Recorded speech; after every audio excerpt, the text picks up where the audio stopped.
Welcome to the Blast Zone, the podcast where we dig up the bombs that shook Hollywood and try to find out why they went up in flames. This week, straddle the line in discord and rhyme. We're on the hunt. We're after you.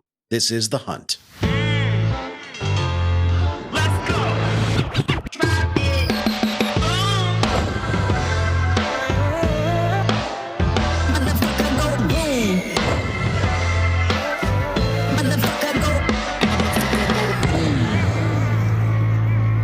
Welcome to the Blast Zone. Welcome to the Blast Zone. We are not a podcast about bad movies. We are a podcast about movies that did badly. That's right. I am Jon Drake, in-house film critic of my Letterboxd account. And I'm Ian Dukes. I'm a person with thoughts and feelings, and some of them are about movies. Movies like The Hunt, which we'll be talking about today. But before we get into that, Ian, how are you doing? Well, I wanted to give an update on the jury duty plot line that I introduced a couple episodes ago in our Napoleon episode. And the update is I'm free. I'm a free man. Woo! I had to go down one more day to the courthouse and then I was let go, but it was close, man. It was tense. The judge basically had already rejected my excuse when I told him I have an upcoming vacation with plane tickets and things that's not refundable. So as I sat there sweating, I thought my goose was totally cooked, that I was either going to have to bail on my vacation or go on the lam and accept the court's punishment. But apparently the plaintiff's lawyers didn't like the thoughts I shared with them, where I said things like, I'm opposed to retributive justice and I think the whole system is antiquated and wrong. And that got them thinking that maybe I would not award their client a multi-million-dollar settlement. So I was their first peremptory strike, and I hope I didn't offend them. They all seemed like nice people, but I had the biggest smile on my face when I stood up and left the jury box. Like I couldn't help grinning my way out of the courtroom so fast. We should say that the case you were up for was a movie studio trying to recoup losses from a movie that bombed. So yes, you were in a unique position to be let go from serving on the jury. The plaintiff was David Zasloff, and I had absolutely no sympathy for him. Oh, yeah. If he was the defendant, I would have definitely lobbied to be in the jury just so I would be the guy who reads the verdict. I would lobby hard to be able to read guilty. Wearing a Punisher t-shirt. Exactly. But yeah, that's great news. We're glad you get to go on your vacation. You've been looking forward to that for a while. I'm very happy for you. Thank you. How are you doing? Pretty good. It's been a quiet week. Everyone's relatively healthy. I know I'm going to jinx it now. I was going to ask, your voice sounds better. You seem like you're not sick for once. But then again, January's over. Maybe that was the month of sick and you're turning a new page. Yeah. Hey, look, January felt like a long month. Maybe because I was sick for 3/4 of it. It's February now. It's a great month, short month. That's right. The month of my wedding anniversary Cool. coming up. So that'll be fun. We're 8 years in. Nice. Congrats. Thanks. We will be taking a trip in March for that. We're going to go to Portland. Oh, cool. Oregon. Never been. So it's really exciting. Some of the characters in this movie would tell you Portland's a war zone and you shouldn't go there. That's right. They're scared to get out of their lifted trucks. Oh, brother. We're getting ahead of ourselves, Ian. You got to tell the listeners what you watched this week. I have given the listeners a twofer today, a Betty Gilpin twofer, by combining The Hunt with Mrs. Davis, which is an 8-episode limited series. It came out on Peacock last year in April of 2023. The show is co-created by a writer named Tara Hernandez, whose main credits are Big Bang Theory and Young Sheldon. Interesting. But she teamed up with Damon Lindelof, so it's actually a Lindelof twofer as well. It's a cool show. Stylistically, it's this kind of intense but somewhat surreal and silly sci-fi comedy. The style reminds me a lot of the works of Jason Pargin, who I'm a fan of. Oomphs. Yeah. As in today's movie, Betty Gilpin plays a lovable badass in Mrs. Davis. And just like in today's movie, she totally carries the show on her back. She's incredible. At first, the show is a little off-putting. It does start with 3 different setup sequences. It takes a while before you connect the dots on what's going on in this John Carter-ass show. It's a big concept, heavy premise, sci-fi thing. But once Betty gets on screen, the action starts to ramp up. I got pretty into it. If you're a fan of hers or you're a fan of weird, funny sci-fi, I'm going to recommend it. Nice. I'm very much a big fan of Betty Gilpin. Yeah. And Damon Lindelof. That's my motherfucking boy. Everything he works on seems to resonate with me. So I don't know how this show came and went without me noticing. It seems to be happening a lot lately. It's super weird. It's a Peacock production, so I think it was something they took a shot on, but it was never really destined for multiple seasons, so they didn't have a reason to keep putting air under it, pushing it. Yeah. Just talking to you off air about, it's not my show and tell this week, but a Nick Hughes and Craig Zobel show called $1 that apparently came out in 2018, and I have no recollection of this at all. And I can't watch watch it anywhere. So there's just so much stuff coming out. Sounds like a similar case. Yeah. So much stuff coming out. It's easy to lose yourself in the sea of content. I also watched a show for my show and tell this week. Okay. Appropriately. It is a new limited series from Netflix, from the team that did Narcos and Narcos Mexico, which if you listen to the show, you know are some of my faves. Yeah, that's your jam. That's my shit. And it's the Griselda show with Sofia Vergara. I think there was a lot of criticism about Narcos, the Colombian seasons, the first 3, for not really mentioning Griselda Blanco or dealing with her at all. And apparently Sofia Vergara has been trying to get this made for a decade now with her star power from Modern Family. She was a known actress before that, but not necessarily a huge name. And she's been trying to get this made for quite some time. She finally did it. She's extremely too attractive to play Griselda Blanco convincingly. Okay. But, you know, them's the breaks. And it's Hollywood. It's got a different vibe from Narcos and Narcos Mexico because it takes place in Miami in the 80s. There's a lot of lavish mansions and yachts and parties and nightclubs. And I think it's a little toned down in the kind of grimness and the violence. I do think Netflix, contrary to like what Peacock did with Mrs. Davis, I do think Netflix is really trying to push this as a big wintertime limited series to get as many eyeballs on it as possible. So they maybe soften the edges a little bit. There's still machete attacks, but like fewer. Okay. But overall, it was good. I think Sofia Vergara did a great job playing a character that's worlds different from what we've seen before. She really descends rapidly into paranoia and madness, and it's pretty scary to see. And Alberto Guerra, who plays her third husband, Dario, and her husband for most of the show, is another bright spot. He was great as El Mayo in season 3 of Narcos Mexico, the co-head of the Sinaloa cartel, who's still at large. Actually, he's never been caught. He's Chapo's counterpart. They're a team. All right, don't say anything bad. He might be listening. I like the actor that played him. I couldn't pick him out of a lineup. Okay. And I never would, even if I could. Of course not. I don't know nothing, coppers. I'm not planning to go to Sinaloa anytime soon. I was just in Puerto Vallarta a few months ago, though, so yeah, I gotta be careful. Sure. But yeah, if you like crime dramas, the Narcos shows especially, it's very much in that vein, and I do recommend it. I had fun with it. It was just too short. 6 episodes? Like, what's with these 6-episode shows now? I want more. True Detective, 6 episodes also, and we're already halfway done? You gotta be shitting me. I don't know, though. I kind of like that. I've been hesitating. I know I got to start True Detective, and I'm like, oh, when you tell me it's 6, I'm like, oh, I think I can handle that. I might be able to do it. It's the further Britishification of American television, these short standalone seasons. It does make for, I think, better storytelling. I think the problem I have with short seasons is I remember stuff like season 5 of The Wire was supposed to be 10 episodes and it got shortened to 8, and then it just didn't feel right. But when you plan it to be that length from the very beginning, I think it's fine. Yeah, short TV can be good. Shortened TV can be disappointing. Exactly. Well said, as always, Ian.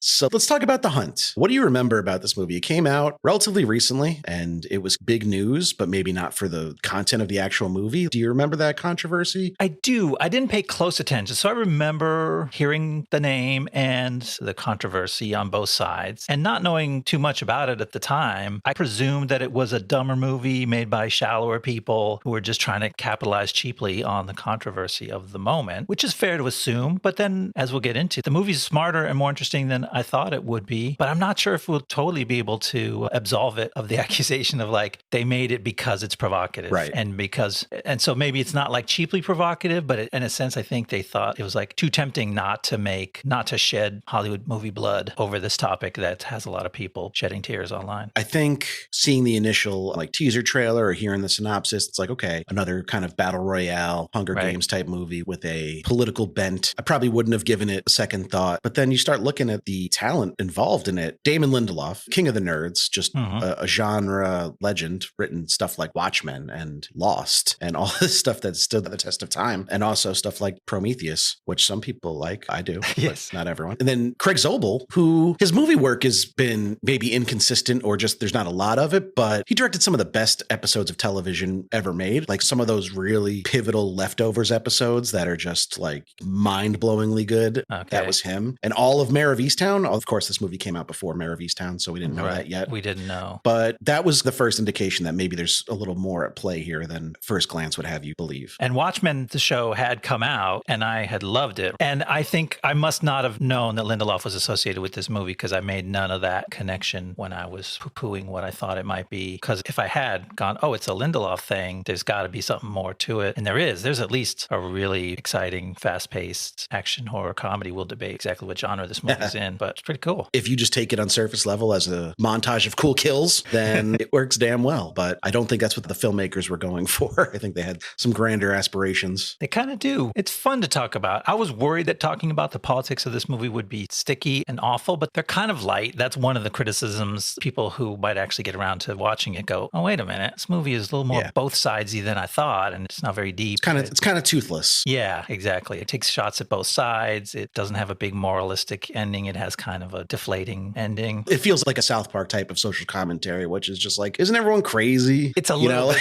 Thankfully, they didn't go with the heavy-handed South Park model and like scold everybody on both sides for being dumb idiots. Unless maybe sometimes South Park would do that with things that were completely legitimate, like climate change. They'd be like, you buffoons believing in climate change. And then like 10 years later, or 15 years later, they had to make a new episode with Man Bear Pig to be like, oh, he is real, because that was their metaphor for climate change. I didn't even get that, all that stuff. Man Bear Pig is real. I'm super serial. We're super serial about this movie. It's super fun, and it's fun to speculate about. So it's not going to be a bummer. No. Don't tune out right now because you think we're going to get mired in some gross blue versus red politics. We'll have to talk about it, but I think we'll talk about a lot of fun things we liked about the movie. Yeah. Do you want me to get into the making of the movie? I'm very curious to hear how this thing happened. All right.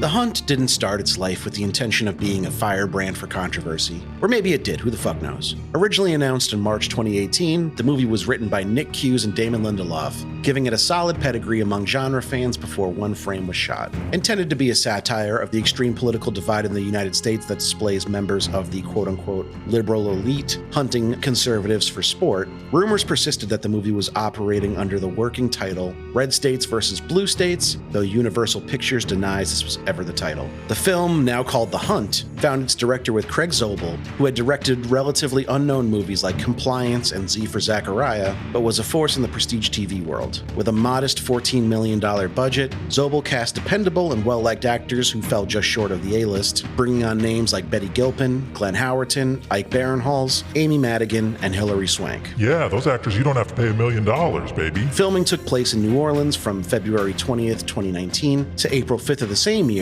and release was scheduled for September 27th, 2019.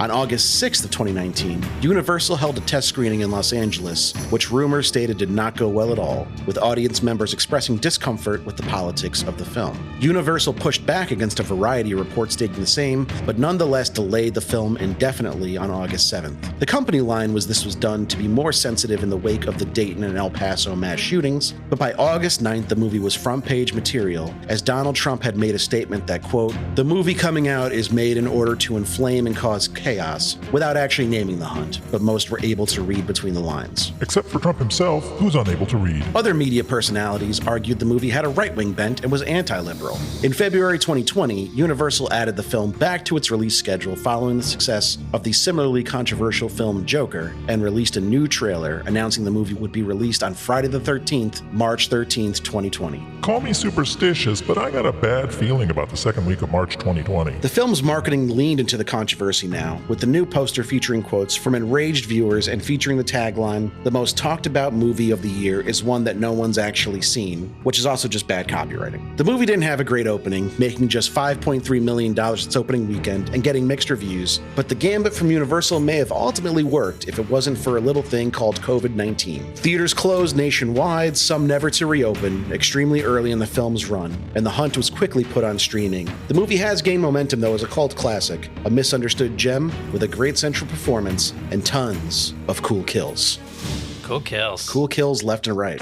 Cool kills. Quite impressive budget. It didn't sink into me what the actual budget of the movie was until you just read it out for us there. Impressive in the sense that they did a lot with a little, you mean? They did a lot, yeah. The setting is very modest. Everything's very grounded and small in scale. So like you get why it didn't cost them a lot, but they got a lot of cool people. Like you mentioned some of them, and we'll talk through what roles they play in the movie. It's very much a horror movie style budgeting, right? Let's make a really good movie that just totally works and not spend a lot of money on it. Well, it was a Blumhouse production. Jason Blum was the producer of the movie, and he's known to stretch a dollar as far as it'll go. He's made an industry out of that, just pumping out these kind of $10 to $20 million movies that exceed their budget many times over at the box office. It really is ironic that you pointed out how based on that and everything else and generating the controversy was part of the goal of the movie finding its audience, and then just got bit perfect timing, or perfectly terrible timing with the shutdown where it got pulled. Did it get pulled on its second week, or like? It didn't make it to its second weekend. Oh. If you look at the box office numbers from the weekend of March 20th, there's like 3 movies and they're all documentaries. Like it Okay. was just, but yeah, I remember they put it on streaming with the $20 price tag like they were doing for streaming on demand. If you wanted to rent it, it was $20, I think, because it was still in theaters, which they did with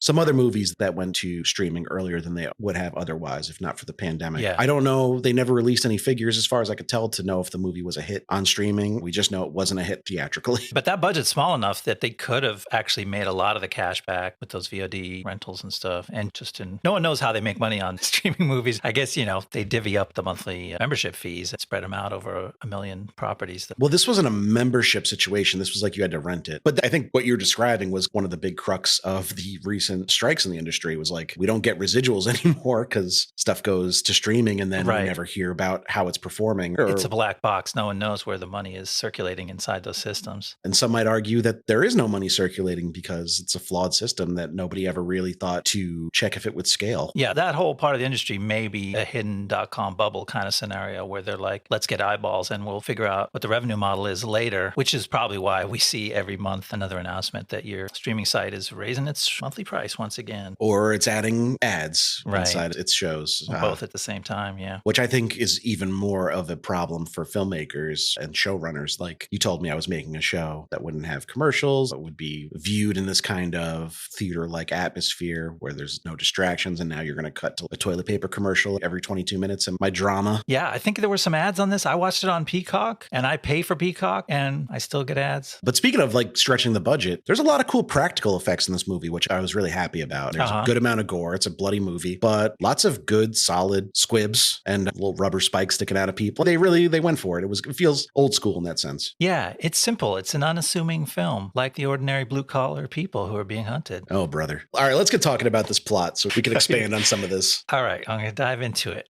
In a group text chat, a friend group of wealthy business executives joke about something called the hunt, which involves, quote, going out to the manor and slaughtering a dozen deplorables. Ha ha, or were they really joking? Cut ahead to a group of wealthy execs on a nighttime flight aboard a large private jet. Their trip is disrupted when Randy, a disoriented man in denim and flannel, staggers into the cabin. One rich passenger tells the groggy man, "You woke up too soon." And then he proceeds to stab Randy in the neck with a pen. But Randy continues to fight back until the trip's leader, a woman named Athena, steps in and finishes him off by putting her stiletto heel right through his eye. Next thing we see, it's morning, and a blonde woman awakes to find herself in a forest clearing with a bunch of other strangers who've also been drugged and left there. The abductees see a crate, and they open it to find that it's full of weapons, plus a small pig wearing a beret. But as they start distributing the guns amongst themselves, the blonde woman is killed by a sniper shot to the head. Somebody's shooting at them from a nearby bunker, so they scatter. But as they try to flee, several others are killed by landmines and booby traps. 3 of them escape the forest to a highway and find Ma and Pop's gas station market. By now, the victims have recognized each other as conservative cultural archetypes from around the country, and they're wary because they realize they're being hunted, just like they'd heard about in the conspiracy theory called Manorgate. Unfortunately, they're not quite wary enough, as the older couple behind the counter murders all 3 of them with poison gas and poison donuts. Then Ma and Pop hurry to reset their shop as they hear over the radio that another one of their prey is on her way up the road.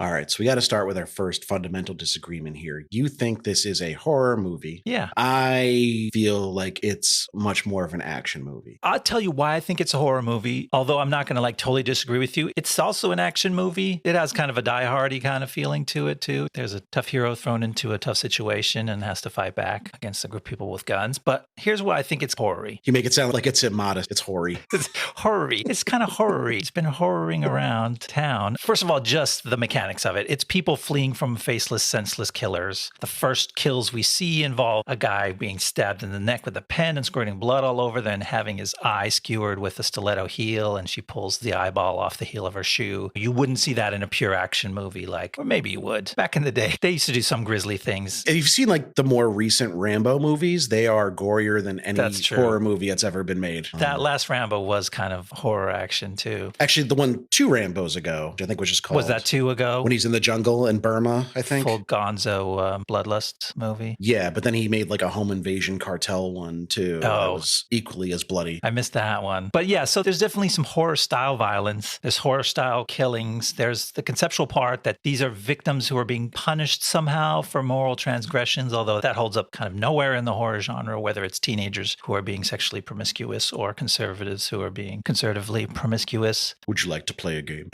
And then it starts out out by trying to put a scream queen in the heroine seat, Emma Roberts, who I don't really know, but was the star of one of the Screams and a horror comedy series called Scream Queens. When you put her face on screen and she just looks like this archetype in the movie, this blonde sorority girl in a puffy vest, you're kind of suggesting that genre, especially like with, I don't know what you call those gags. They all had those gross gags. It's like a BDSM thing. Yeah, rubber gags in their mouths when they woke up. So definitely there was some things that evoked horror for me, but it's multiple genres. It's certainly a hybrid of comedy and multiple genres. Emma Roberts was in one of the most frightening movies I've ever seen. It's called Little Italy. It stars her and Hayden Christensen. It's a romantic comedy. Oh.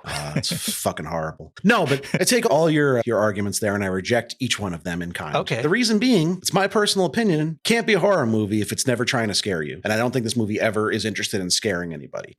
Even the scenes on the plane, there's very little tension there. There's no suspense. And the movie's goal is to titillate with extreme violence, much like the John Wick films or those old John Woo movies. The violence is the spectacle, and that's what's the hook. So I compare it more to those. I don't think there's any violence in this movie we wouldn't see in a John Wick movie. Yeah, there's some impaling, a little bit of stabbing, and a lot of just shooting with guns and some blowing up with grenades. Pretty standard action fare. I'll take that point. Yeah. And also, once you're outside that initial setup and you know what's happening, now the movie's really an action comedy because it's funny. Yeah. You know, which is great. It made it more enjoyable to watch. But I think if it was trying to be a horror movie, you keep deflating the tension by inserting these really funny lines and situations. You're right. There's only a little bit of stalking, and it is restricted to that first scene in the clearing where you actually have something that you can't see chasing you and killing you, which to me feels horror-y. But then, yeah, you're right. After that, it's more like combat than it is like something lurking, and there's no jump scares. There's none of those aspects of a horror movie. Let's talk about our deplorables. You mentioned Emma Roberts already. She's pretty fun in this very limited role. I love a protagonist fake out, and this movie has a few of them. Yeah, that's a bold move. I think you don't get that unless you have a writer as bold and risk-taking as Damon Lindelof. It's one of his hallmarks, actually, I would say. It's almost a signature of his now. Oh, really? To kill off protagonists and pull the rug on you? He famously wanted to kill Jack in the pilot of Lost. Oh, really? It was supposed to be Michael Keaton, and they would just kill him off at the end of the first episode, but then they cast Matthew Fox instead, and they liked him so much, they were like, oh, gotta keep him Interesting. So he's getting back. He kills 3 protagonists in this movie, which is pretty cool. Yeah, Emma Roberts, the distractingly handsome Justin Hartley, and Ike Barinholtz, who's playing against type a little bit in this movie. He's not like a goofball. No, he's fun. He's fun, but he's also kind of capable, right? He seems not quite on Crystal's level, but he knows what he's doing. He knows his way around a gun. He gets people over the fence. He keeps his head relatively cool when they're being shot at with arrows. I was like, okay, this guy is okay. Yeah, he's almost savvy enough to catch Ma and Pop in their fake act, or at least he holds a gun on them the whole time because he doesn't trust them. So he's smart. He's not a dumb victim. He's not a goofball.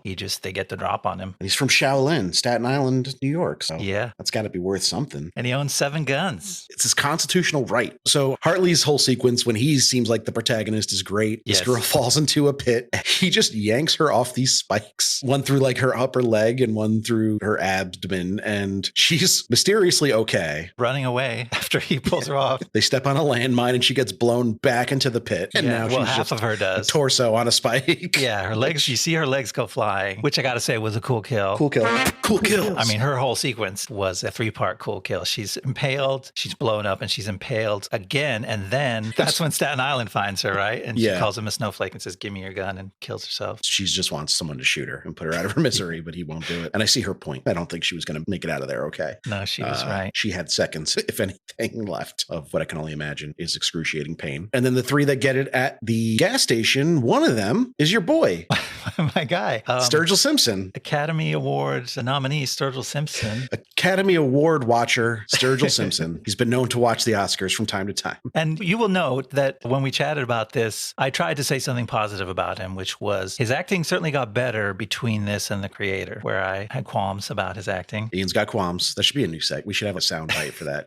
Just qualms. Yeah, we might need a little bite. Qualms. Yeah, Sturgill doesn't, he has 2 or 3 little short lines, and he plays a dopey Vanilla Ice-esque guy from Florida with tattoos and funny hair. Literally credited as Vanilla Nice. Oh, okay. That's his character's name. And he barely pulls those lines off. It doesn't matter because it's a dumb role and it's jokey anyway. But I'm like, this guy's struggling to be in movies, but he's getting better. What can I say? He says to Barinholtz, I think the only line I remember from him was like, "What's the plan, khaki man?" And then he goes, "Oh, sorry." Like, Yeah. he scolds himself for saying it immediately, like before anyone else does. And I was like, what a weird little character this is. Weird character? Was that an ad lib? Like, you do feel like the actor is experiencing those emotions. Yeah. But maybe he's just that good. I don't want to spend a long time harping on Sturgill Simpson. I hope the best for him. Who gets all of 3 minutes of screen time. All right. So there is a running theme, though, throughout this movie, which is kind of an Animal Farm motif. There's a pig running around named Orwell. Athena refers to Crystal as Snowball. You were wondering if there was any point to all this or if it was just a literary device. The characters themselves call out that this doesn't make any sense. Why is there a pig with a beret? What does this mean? And they don't necessarily come to a conclusion. And me not being very expert on Animal Farm, I wasn't able to solve whether there was really anything there. I think there might be. And here's my theory on that is that George Orwell was a bigot if you research his views. I see. On things like homosexuality and race. He was not the most progressive fellow, yet these left-leaning villains here that are arranging this hunt have taken him as their mascot,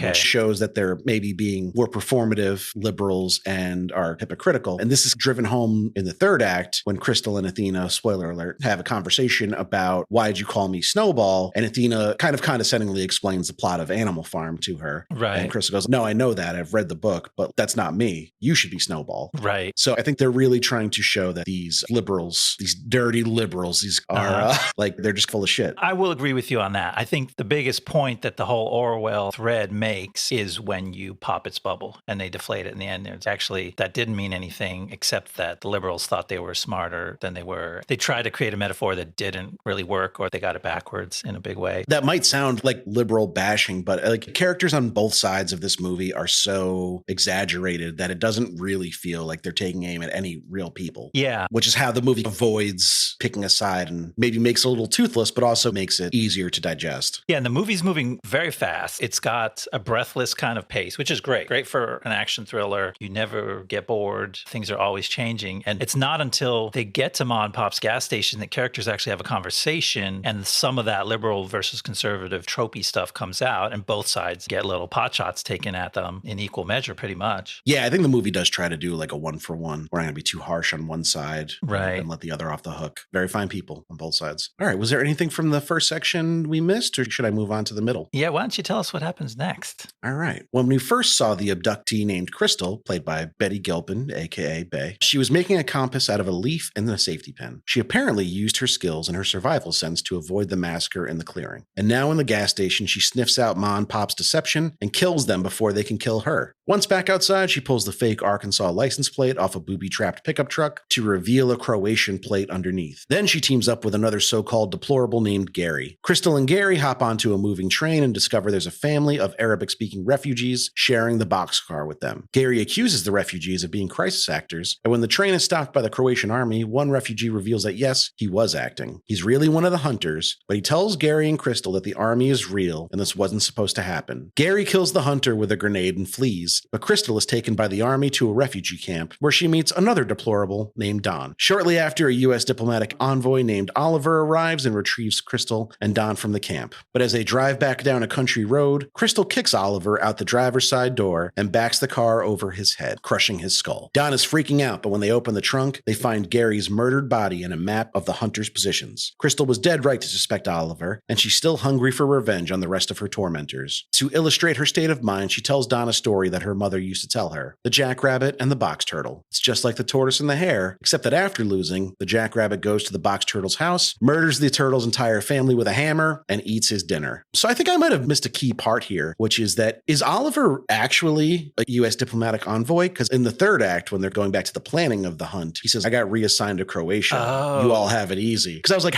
why did they just hand him over to this guy? Like, if he's a fake diplomatic envoy, he wouldn't have, I explain that by the fact that they do show that he has a Tupperware full of money that's labeled bribe money. So I just figured that like he came in with the car and the money, and the army general didn't ask questions. Yeah, they didn't seem overly committed to their jobs. That guy was committed to eating pickled beets or so. What was he eating? He's eating something out of a jar with his fingers. Is that like the donuts of Croatia? Pickled beets instead I of don't know. the cops there eat pickled beets instead of donuts? It seems reductive, but they were interested in painting some broad caricatures of Croatians as well. They were. Croatians are lazy and not interested in doing their job, according to Nick Hughes and Damon Lindelof. Allegedly. Uh-oh. Not according to me. I love Croatia Yeah. and Croatian people. All right, let's talk about the gas station standoff part 2 featuring Crystal. Guess what? The real protagonist just showed up, and it's maybe the second act of the movie. At least that's the way we diagrammed it. That's a bold move, but she's great when she comes in. Like, you love her right away. She's got a 20 in her sock that they somehow didn't find. She just wants a pack of smokes, but they overcharge her. And for our listeners who maybe aren't in the US, the price of cigarettes is mandated by the state. They cost what they cost in each state. She pays with a 20 for a pack of cigarettes and gets a 10 back, which is when she decides to jump the counter, take them both out while yelling at Ma, cigarettes in Arkansas only cost $6. You done fucked up, bitch. That's a cool kill. It's not too visual. There's a splatter of blood on the window, but it's an emotional kill moment. So that was a good one.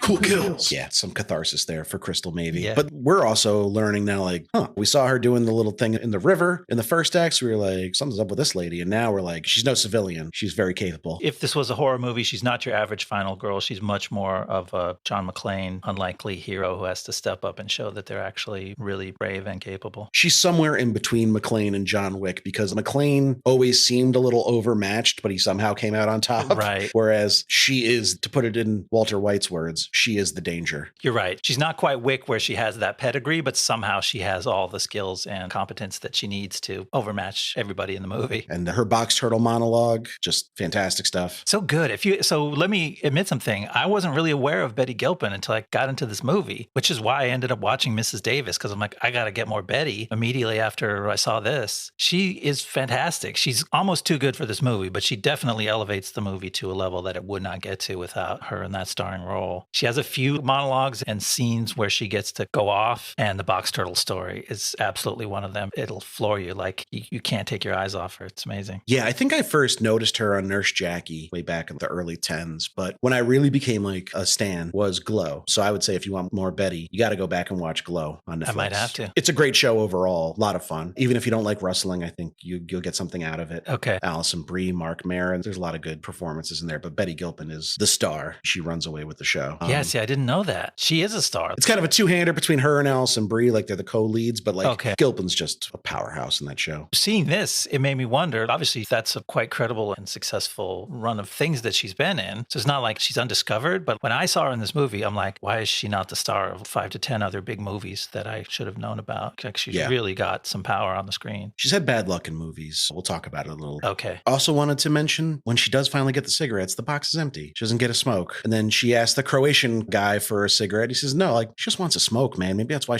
maybe she would have driven away if she got a cigarette, you know? Oh, yeah. She would have let it go, but you just pushed her a little too hard, and she's not going to give up now. She's going to come back like the jackrabbit and kill your family with a hammer. Eat your fucking dinner. Let's talk about Ethan Suplee as Gary. He gets a medium-sized role. He's kind of a co-protagonist of the middle act of the movie. Yes. Really cool to see him just still out there acting, because I remember him on Boy Meets World. He looks incredibly different. He's lost hundreds of pounds, which good for him. I remember him also from My Name is Earl. He's a good comedic actor. Been in a lot of culty stuff. He's not like dealing with cults, but if it's got a small budget and you need a guy like this, you get Ethan Suplee. Like, he'll be there. He'll put in a good performance. Macon Blair is another one.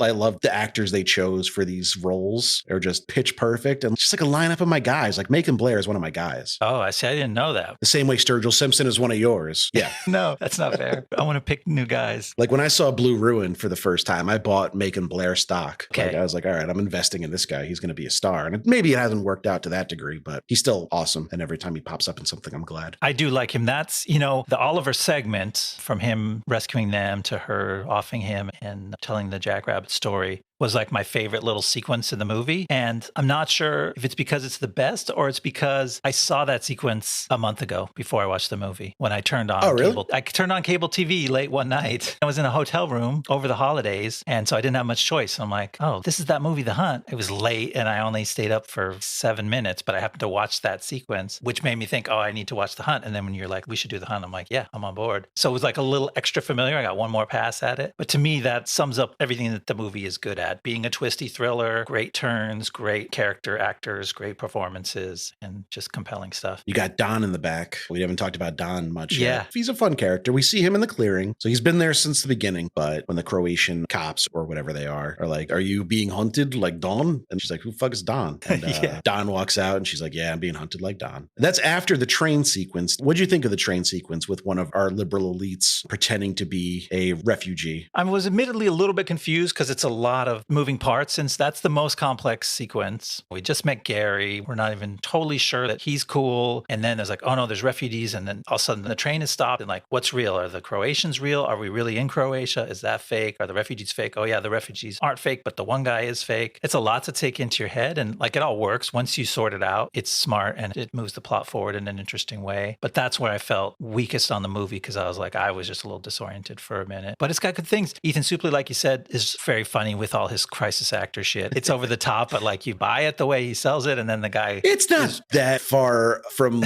some of the stuff we read on Twitter every day. Stuff you would hear. Yeah, it's not. They didn't have to exaggerate some of the people that are out there. So like it sounds real. And then the other guy lets down his guard. He's speaking Arabic. And then all of a sudden he's like, hey, chill. I really am an actor. I'm really one of the hunters, but let's get out of this situation. I'll give you a little break. And Gary's not going for that. No, Gary shoves a grenade down his pants, blows his dick right off. And the rest of him. In a good practical effect. There's real stuff spraying everywhere on that set that day. Oh yeah, there was some stuff. I'm trying to find the actor's name because I really liked the actor who plays Crisis Mike. Crisis Mike. There he is, Usman Ali. He's really great for going from playing this. He's almost annoyed at Gary for being like frazzled and upset. Yeah. He's like, Gary, you got to calm the fuck down, man. No, you've been trying to kill him for like hours. Yeah. And so I certainly understand Gary's motivation to shove a grenade down his pants. I really liked his performance there. Yeah. We do get a little glimpse of him in the third act when we see the origins of the hunt. And he's there. He says that it's racist to make him play a refugee. And they're like, it was your idea, which that's a funny line. Yeah, it's funny. All right, that's all I got for this section, unless we missed something. Did you want to walk us through the ending? Here we go. Bring us home. Armed with a map, Crystal returns to the bunker in the clearing where the hunt began, and she plans an assault. Most of the hunters are still camped inside the bunker, along with their ex-military consultant, Sergeant Dale, and Crystal cuts them all down one by one, with just a little help from Dawn. Then Athena's voice comes over the radio, telling Dawn to kill Crystal. Now, Crystal can't tell if this is a trick or if Dawn is really on the side of the hunters, so she kills him anyway just to be safe. Then she tortures Athena's location out of the dying Sergeant Dale and strikes out for her final vengeance. Now, in a flashback sequence, we find out how we got here. 1 year ago, Athena's original group chat joke about hunting deplorables was leaked onto the internet. It led to all the executives in the chat resigning in disgrace and ending their careers. So Athena, played by Hilary Swank, got them all together and plotted revenge by engineering an actual hunt on a group of a dozen deplorables, selecting their victims from people who they felt participated meaningfully in spreading the Manorgate conspiracy theory online. Back in the present day, Crystal reaches the Croatian country house that Athena has rented and decked out to be her quote-unquote manor. The two ladies meet and fight hand-to-hand in a knockdown, drag-out brawl that eventually leaves both women stabbed in the gut and badly bleeding. Moments after realizing she kidnapped the wrong Crystal Creasy, Athena dies of her wounds. But infused with the spirit of the jackrabbit, Crystal rallies from the brink of death, cauterizes her wound, eats Athena's lunch, dresses in Athena's gown, takes her rare champagne, and commandeers Athena's private jet to take her back home. I really liked the back and forth with Sergeant Dale and the rest of the liberal hunters when they're making fun of him because he was a consultant on Tears of the Sun,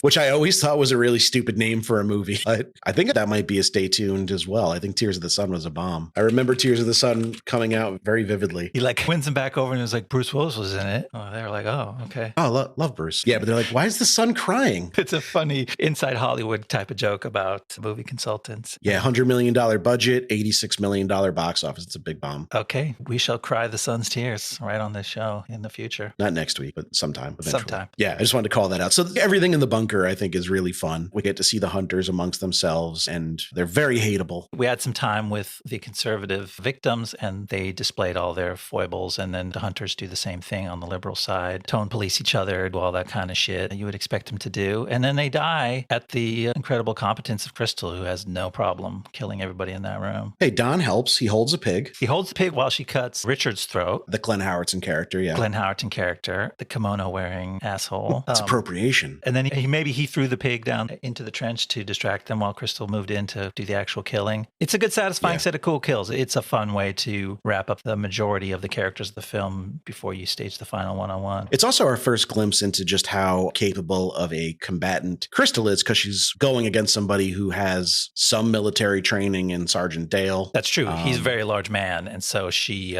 he's a huge guy. Hand-to-hand. So they don't do that trope, which I'm glad for. Hero at the villain's mercy, or like constantly outmatched and suffering mightily and having to come back. Like, she just kills everybody, and it's fun. She's like the Terminator for the most part. Yeah. And the Hilary Swank character, Athena, they do build up her skills by saying she's been training. She seems a little bit fanatical, and she's been training for almost a year for this exact purpose. So that kind of explains how she could hold her own against Crystal. Yeah. She's clearly like a lifelong martial artist and combatant. And Crystal gets to do the thing as she does another little quiet, speechy moment with the dying Sergeant Dale. And to me, that was actually better, a more impressive acting performance than her Jackrabbit speech, which was very showy. She talks about her bottled up anger, and she doesn't say the word anger. She doesn't say any word for it. She just, her eyes tear up, and she makes this sound in her throat when she's like, I've got all this little noise. And it's so good. Like, that alone sold me on her as an actor. She's fantastic. Right in that same sequence, when Dale at first is not going to tell her the location of the farmhouse, she just sticks her finger in his gunshot,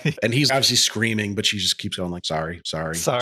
Yeah. She's chill. She's like, I got to do this. She never like really raises her voice except a handful of times. And she's funny, as you want in an action hero. She can be quippy and light and funny in the presence of extreme danger and pain. But like, when she reveals her anger, it's a moment that you need in an action movie where, oh, now you find out what's really motivating our hero. But you don't usually get a moment that's that good, that feels that real, that human or vulnerable. They're hard to pull off that well. And so I feel like this moved her into an upper tier of action horror heroes in terms of her reality as a person. Action comedy. Yeah. So while we're still in the bunker, let's talk about Don a little bit. The movie tries to play a little fast and loose with our perceptions. And Athena gets over the loudspeaker, starts talking to Don as if he was one of the hunters. He maintains until the bitter end that he is not, and she's trying to just turn them against each other. But then, did you notice his accent drops out right when he's like saying his final line? I didn't notice that. You mentioned it, and I had to go back and replay it. I'm like, damn, you're right. Did the actor mess that up, or is that a really subtle? Because he's shouting. It's a little subtle, but it's well played to keep you guessing. You never know, and Athena never admits, right? Yeah, we never see him in the planning of the hunt. There's That's never true. mention of a mysterious guy that we don't like. I think we meet all the characters that are referenced in the group chat and in the meeting with the executives. So there's not like anyone unaccounted for as far as I can remember. You mean, yeah, amongst the rich elite group chatters. But he also doesn't show up in the planning of the victims because they've got slideshow of the people they're picking, and he doesn't show up there either. They don't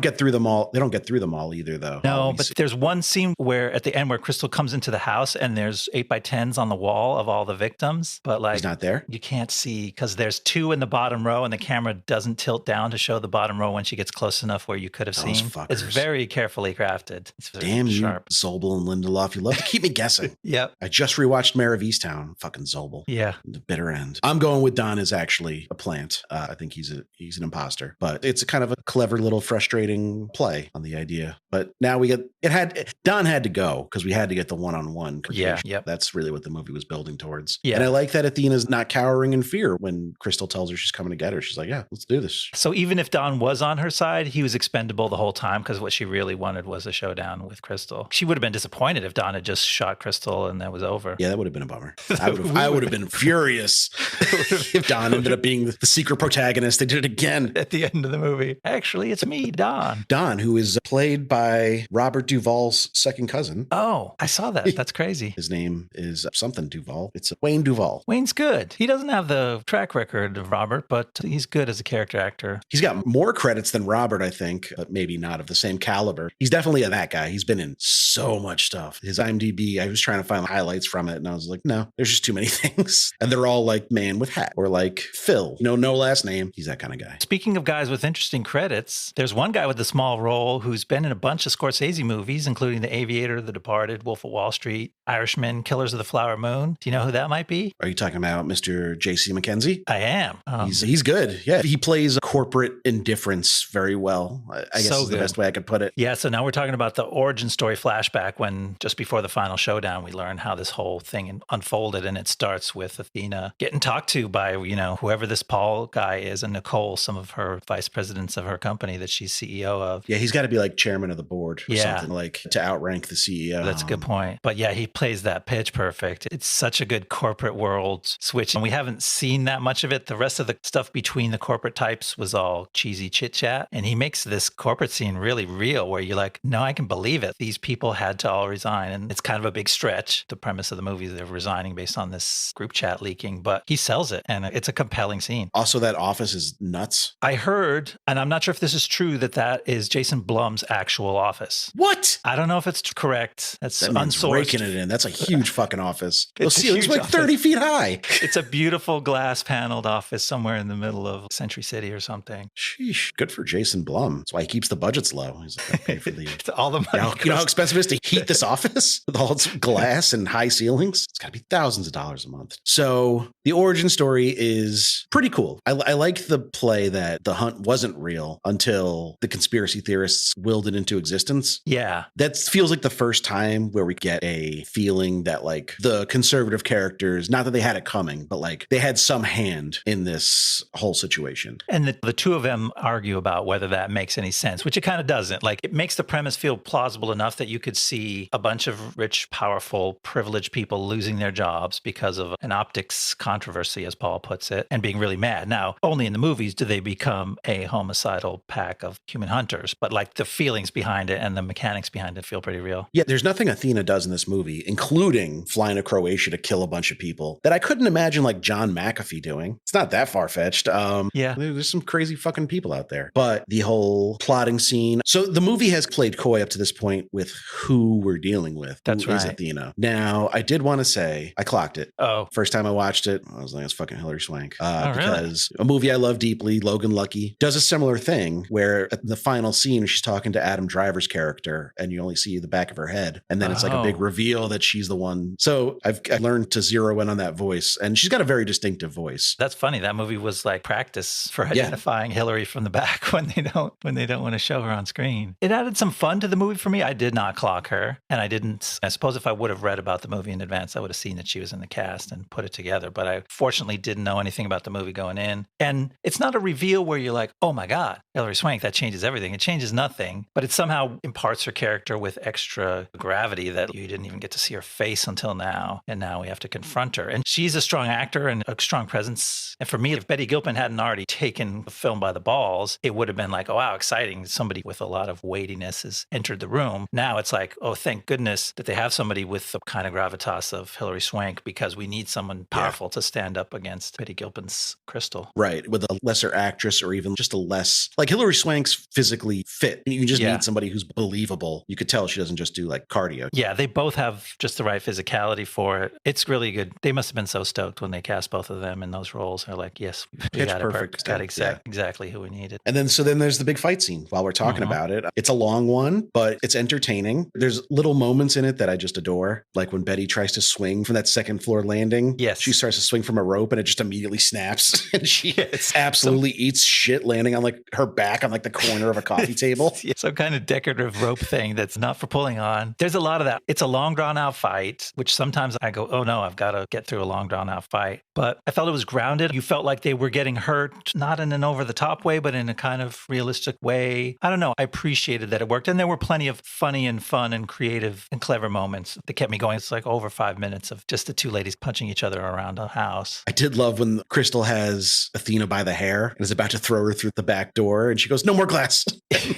She opens the door because they both went out the glass picture window on the way out into the garden. And then on the way in, she's like, no more glass. Very funny. And the way Crystal gets Athena is she gets stabbed with something, but then she just thrusts her belly where the knife still is into Athena too. It's one of those food processor blades. It's got a curvy blade. Those things are sharp as dick, man. I've cut my hand on them before, like just taking them out of the drying rack after I wash them. Yeah, those are scary. If you're not careful, those will fuck you up. So yeah, she's got the food processor blade in her stomach and Athena's gloating a little bit. Maybe she thinks she's won. And then Crystal just hugs her. Hugs her, transfers the blade over to Athena. And Athena can't survive it, but Crystal can. And there's a funny moment. There was some question whether in the midst of this fight, Crystal goes, "You got the wrong Crystal, May Creasy. There's another one lives in my town. I get her mail sometimes." And it's another one. I didn't want to spoil your grilled cheese speech. Right. Yeah, because they have this long verbal standoff and she's telling her all about herself and she's like, "That's not me." And then Athena doesn't believe her. And I think unlike Dawn, who they intentionally left very ambiguous, I did come away with the idea in the end that this is the wrong Crystal. Yes, agreed.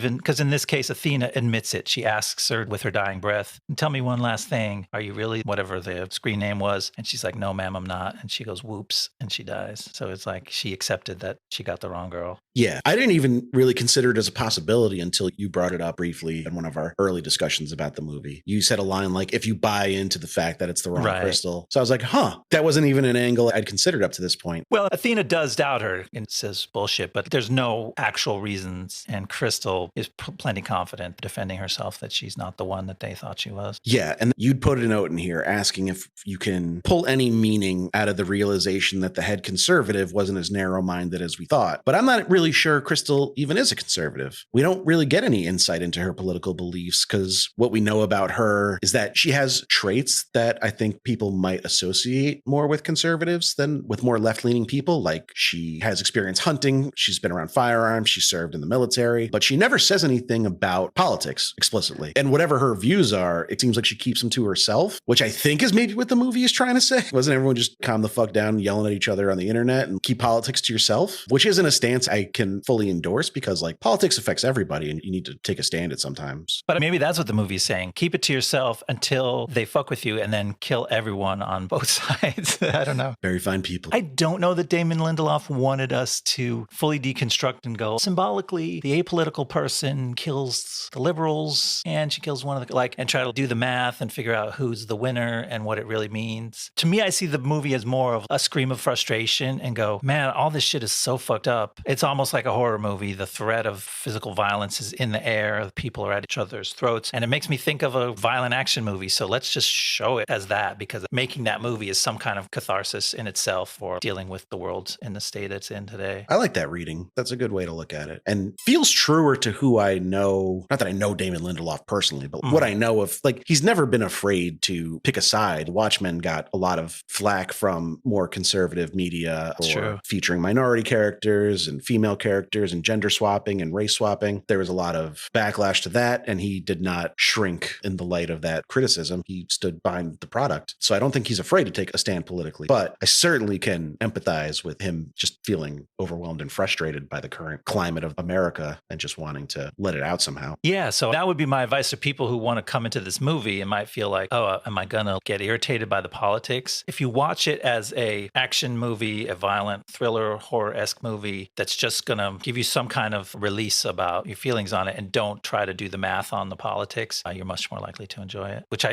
really did. I thought this was a banger of a movie. Certified banger. I've never recommended it to anybody who didn't come back and say, yo, that was a banger. Oh, okay. Everyone I tell about this movie likes it. It's a movie I can easily see myself rewatching like once a year. Just like a new friend comes over and I'm like, you never seen The Hunt? Let's get some beers and watch The Hunt. You know, it's that kind of movie. It's really watchable too because it moves so fast and seamlessly that you could be in the third act before you even realize it because it doesn't let up. Expertly paced. It's 90 minutes long. It feels shorter somehow. Yeah. You're never looking at the clock in this movie. No, really fun. All right. So that was The Hunt. Let's talk a little bit about some of the people involved and what they've been up to. We have a little more time to work with now than we did with the last few movies. A couple of years have passed. You want to know something crazy about Craig Zobel? Tell me. He's the co-creator of fucking Homestar Runner. You remember Homestar Runner? I do. I wasn't like immersed in that, but I picked up on it a little bit. Yeah, Strong Bad. It's Craig Zobel and a handful of his friends came up with that concept. Pretty cool. He also directed Great World of Sound, Compliance, and Z for Zachariah. I've seen Compliance. It's one of those movies that makes you want to wash your brain. Okay. It's super fucked up, based on a true story. I've heard about the true story, and it does sound really fucked up. Yeah, the prank caller that was basically like calling fast food places and forcing like young employees to basically humiliate themselves under the guise that he was a cop. Super weird, man. Super weird, and like he got away with it so many times. But then it's well made. It's a movie I'll never watch again. But it's got Ann Dowd, Bill Camp, good cast, but super upsetting. Like I said, so he's directed some of the best episodes of The Leftovers and one of the best Westworld episodes. He directed all 10 10 episodes of a show called $1, which we talked about briefly at the top of the show. Also directed all of Mare of Easttown, which, if you know me and Ian, we love some Mare. Legendary show. And he's also directed at least the first 3 episodes of The Penguin. I don't know if how much of that he's directing, but yeah, we're hyped for that one. That'll be good. I'm hyped for that. I love it. Like Colin Farrell's performance in The Batman is one of my just all-time favorite campy, like over that. What are you showing me here? He's fucking great. He's a fun actor. Just one of the handsomest men ever born. And they were like, let's just put him in 40 pounds of bullshit and make him look stupid, but it works. We're going to make this handsome, strapping Irishman play like a New York mobster who's squat and rotund. And he loves it so much. Like he's so excited. He's having the time of his life. Absolutely having the time of his life. All right, so let's talk about Nick Hughes and Damon Lindelof. We talked about Lindelof quite a bit throughout the episode. Nick Hughes, not so much, but he seems to be under Lindelof's wing, which is appropriate because Lindelof came up under the wing of Carlton Hughes, who is Nick Hughes' father. That is really cool. I just learned about that while learning about this movie. There's a cool bit of family history there. Carlton Hughes and Damon Lindelof were like co-showrunners on Lost for the majority of its run, worked on some other stuff together as well. But so Nick Hughes, as far as I know, is only a writer. He hasn't done any kind of producing, directing, or show running yet, but that's not to say it can't happen. He's written episodes of Station 11, a show we both loved. Yeah, great. Watchmen, a show we both loved. Maniac, and The Leftovers, a show we both loved. I never saw Maniac. Yeah, me neither, but pretty good track record. Yeah, Lindelof, my motherfucking man. Showrunner of Lost. Helped write Cowboys and Aliens, so they can't all be hits. Co-wrote Prometheus, wrote Star Trek Into Darkness, wrote World War Z, wrote Tomorrowland. So we'll be featuring another Damon Lindelof project in the nearish future. Yeah, I look forward to that. That was a big, big time bomb, but a movie I'm fond of. Okay. He co-created The Leftovers, and then he created Mrs. Davis. So he's a legend in the TV world, as far as I'm concerned. Yeah. So Gilpin,